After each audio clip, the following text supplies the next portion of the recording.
1,000 retro games. Oh my goodness, is this the biggest week ever? It's better than that.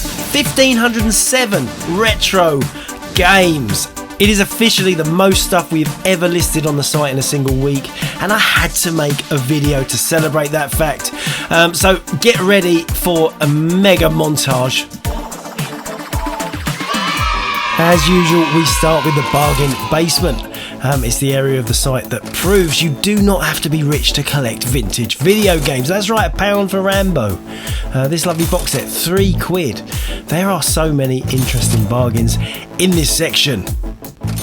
Fair enough, there might be some issues like no boxes, just loose tapes, or there might be the odd crack in the case, but it's still a brilliant place to pick up some awesome vintage games, especially if you're the kind of gamer that prefers to play their stuff rather than keep it on a special shelf. Okay, let's dive into the proper stuff. It's Commodore. We had a massive 500 and odd games for Commodore formats this week. Mr. Wimpy, one of my favourite Burger Time games.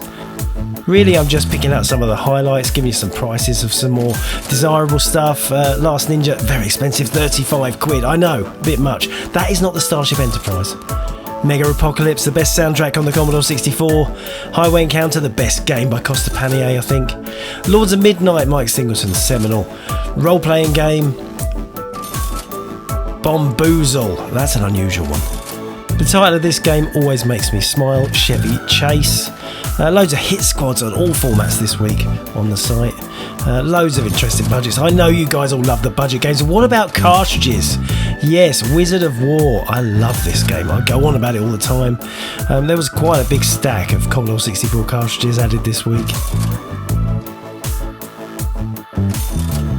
Okay, let's have a gameplay break. What the heck is this? Is that a spider? Is it a frog? Well, we're jumping on the back of something, roaming around. That's a log. Let's get off the turtle onto the log. What is this game? Do you know? It is this, Turtle Jump. And look at the cover, an ant on the back of a turtle being chased by a crocodile. Now, you never expected to see that today, did you? Now for some Commodore C16 and Plus 4. Dork Style M. Who are you calling a dork? Mr. Puniverse, what are you trying to say?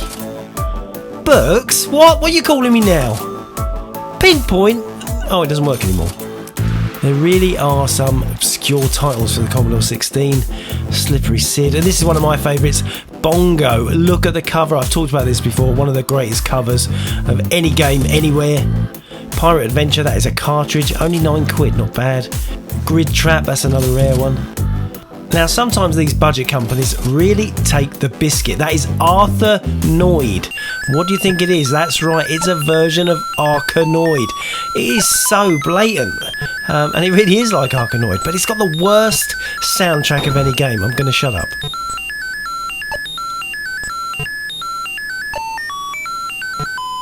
I know, my ears are bleeding too. Stop it!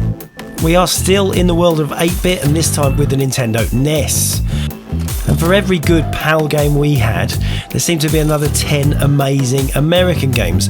It's quite annoying really, like this, Iron Tank by SNK, or Jackal, the classic Konami game. Tengen released these special square cartridges, Tubin, Skull and Crossbones, Vindicators. Just amazing coin-op conversions. And what about this? Super Sprint. What is Super Sprint like on the NES? Oh wow, it is pretty fast, isn't it? That's a pretty faithful recreation of the Atari Classic. We did not get this in the UK. Only American people got to play these games. And what about this Metroid? A second US issue, got a different label design. I like it better. Gorilla by SNK again, who needs a Neo Geo? Galaga, the classic coin-op, but not as nice as Gyrus. It might look similar to Galaxian or Galaga, but you are in control of a whole fleet of ships all glued together side by side, giving you this incredible firepower, big block of ammunition to try and take out these big swirling Phoenix-style Galaxian bad boys. Something for all you BBC fans. Yeah, we had a load of BBC and Electron stuff this week, including some real rarities, like this Gala Force. Very nice. So you've heard about the danger zone, yeah? What about the wet zone? Yeah, the wet zone. You've got to be Bozo the Brave to go there. That says Mango, not Mangoo, you rude boys. Galaxians, that is totally unofficial. And how about this? Simulating trains on the BBC. And the oddly named Lemming Syndrome. Apologies if my voice is too low for you. I am suffering with a bit of a bug this summer as usual. How about this? Electro Freddy. Now, who is that in the background? That's Sir Clive Sinclair. Black Magic is rare, whatever format you get it for. Roland Ahoy, one of the rarest in the Roland series. Star Strike in a clam case on the Amstrad. Would you like to play a game? Yeah, war games for ColecoVision. Big fan of the ColecoVision, quite a chunk of it this week, including Pitfall. Not the Atari version, the Coleco version. But what about this? Surprisingly good game for the ColecoVision. It is Star Trek. And I can recognise the Starship Enterprise. Lots going on, 3 different views.